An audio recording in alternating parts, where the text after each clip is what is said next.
Hello नमस्ते यहाँहरू सम्पूर्णलाई। आज चाहिँ शुक्रबार, म चाहिँ रेडी भएर कहाँ जाँदैछु भिडियो अन्तिमसम्म हेर्नुहोला।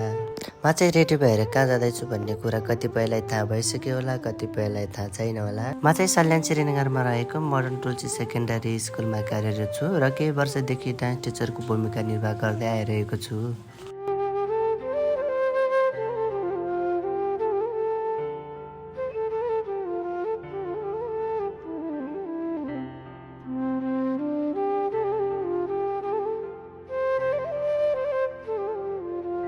र हामी चाहिँ रेडी भइसक्यौँ। अब चाहिँ हामी लाग्छौँ स्कुलतिर। र रुमबाट स्कुल जान चाहिँ धेरै टाइम लाग्दैन, समथिङ 5 मिनट जति लाग्छ। स्कुल जाने बाटो चाहिँ श्री भगवती सिनेमा हल हुँदै मतलब बस पार्क हुँदै रोड क्रस गरेर चाहिँ जानुपर्छ। र जाँदा जाँदै हाम्रो नम्र सरसँग पनि भेट भयो अनि गाडी पनि आयो। फेरि हामी सँगै लाग्यौँ स्कुलतिर।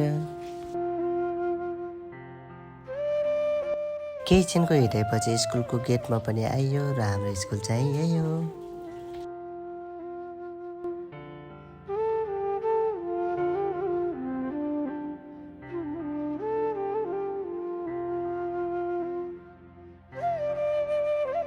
र स्कुल आइसकेपछि हाजिर त लाउनै पर्यो, नलाए त पैसा आन्न।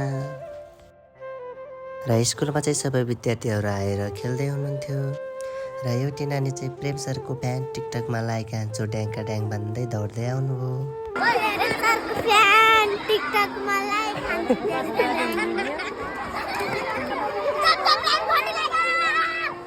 र यतिकैमा घन्टी लाग्यो। सबै विद्यार्थीहरू लाइन लाग्नतिर लाग्नुभयो र म पनि लागेँ आफ्नो कामतिर।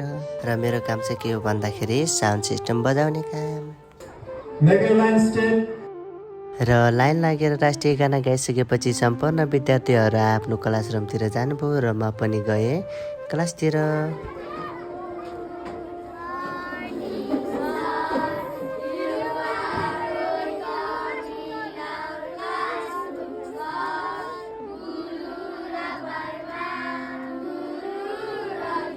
र आजको मेरो मिनी ब्लग पनि यही अन्त्य हुन्छ। हस् नमस्ते, बाई बाई, फेरि भेटौँला।